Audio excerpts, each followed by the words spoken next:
ने Elliott Anderson को 116 million में एक्वायर किया था। सिटी एंजो फर्नांडिस में भी इंटरेस्टेड है, बट अब रिपोर्ट्स ये आ रही हैं कि City are going to sign Ayyoub Bouaddi for 85 million. But the real question is कि सिटी करना क्या चाहती है?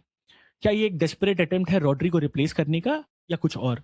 ये वीडियो अयूब बुआडी के बारे में नहीं है, ये वीडियो एंजो मेरेस्का की आने वाली मिडफील्ड के बारे में है, जिसकी छोटी सी झलक हमें अब दिखने लग गई है।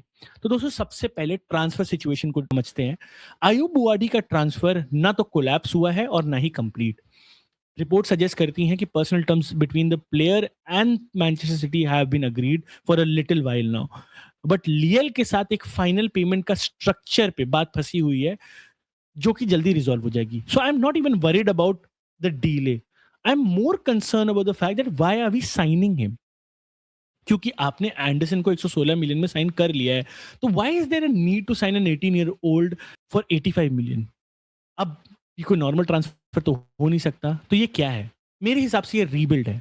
बट ये रीबिल्ड को एग्जैक्टली समझने के लिए हमें सबसे पहले ये समझना होगा कि रॉड्री के जाने से सिटी को लॉसेस क्या क्या हुए हैं।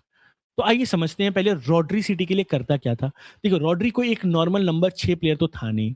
He was the tempo controller, he was the protector of defense, he was the one who was dictating the play, and most importantly rodri की वजह से जो freedom मिलती थी attackers को to move from one place to another, it was almost, आप उसको उसको क्वांटिफाई नहीं कर सकते उसकी इंपॉर्टेंस को। सो इतनी सारी एबिलिटीज अगर आप एक प्लेयर में पैकेज करके रखोगे तो उसका लॉस बहुत भारी होता है। शायद उसकी समझ अभी हमें नहीं है, लेकिन टाइम आते आते हमें आ जाएगी। So what are we expecting from Ayyoub बुआडी?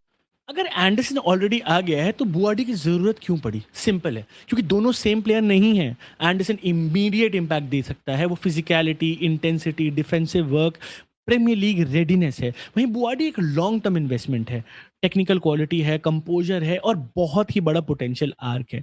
मुझे लगता है सिटी दोनों को एक रोल में देखती ही नहीं है, एंड बुआडी सेम प्रॉब्लम के अलग अलग सोल्यूशंस हैं। एक प्रेजेंट में को इम्प्रूव करता है और दूसरा फ्यूचर में सिटी को। एक चीज जो शायद हम सारे फैंस भूल जाते हैं कि ये मैनचेस्टर सिटी अब पेप गार्डियोला की मैनचेस्टर सिटी नहीं है।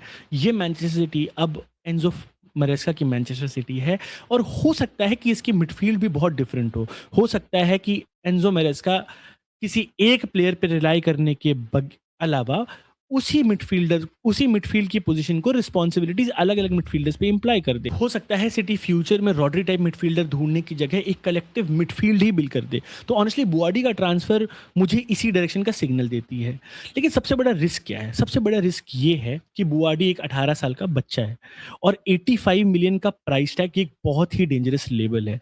पहला मिसप्लेस पास और लोग वहां से कमेंट करने लग जाएंगे कि तुमने 85 मिलियन की टट्टी खरीदी है।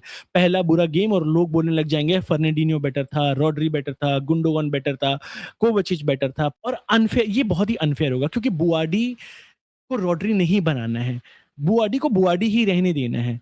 अगर सिटी उसे साइन करती है तो वो एक लॉन्ग टर्म प्रोजेक्ट है, और हमें उसके उसके रियल फ्रूट्स 2 या 3 साल बाद ही मिलेंगे। इसलिए हम फैंस को भी अपनी जो एक्सपेक्टेशंस हैं उसको बहुत ही रियलिस्टिक रखना चाहिए।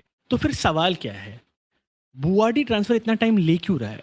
सिंपल आंसर है, लियल लियल जानता है कि उसके पास एक स्पेशल टैलेंट है, सिटी जानता है कि उसे एक प्लेयर चाहिए, इसलिए दोनों क्लब्स डिटेल पे नेगोशिएट कर रहे हैं। लेकिन मेरे लिए असली स्टोरी डीले नहीं है, असली स्टोरी ये है कि मैनचेस्टर सिटी का फ्यूचर दिखता कैसे है। और मुझे लग रहा है इसका आंसर हमें थोड़ा थोड़ा मिल चुका है। सिटी रॉड्री को रिप्लेस नहीं कर रही है, सिटी एक नया मिडफील्ड बिल्ड कर रही है, एक यंगर मिडफील्ड, एक मोर डायनामिक मिडफील्ड, एक मोर फ्लेक्सिबल मिडफील्ड और एक मरेस्का की मिडफील्ड। अगर बुआडी आ जाता है तो वो रॉड्री का रिप्लेसमेंट नहीं होगा, वो एंजो मरेस्का की नई मैनचेस्टर सिटी की बिल्डिंग ब्लॉक का एक छोटा सा ब्लॉक। अब बॉल आपके कोर्ट में है। मैं जेन्युइनली ये जानना चाहता हूं कि बुआडी के ट्रांसफर को आप देखते कैसे हैं? क्या आपको लगता है कि वो रॉड्री के डिपार्चर के बाद मिडफील्ड का सोल्यूशन हो सकता है, या फिर आप भी मेरी तरह ये सोचते हैं कि इस मिडफील्ड या इस ट्रांसफर की रियल वैल्यू हमें 2 या 3 साल बाद पता चलेगी?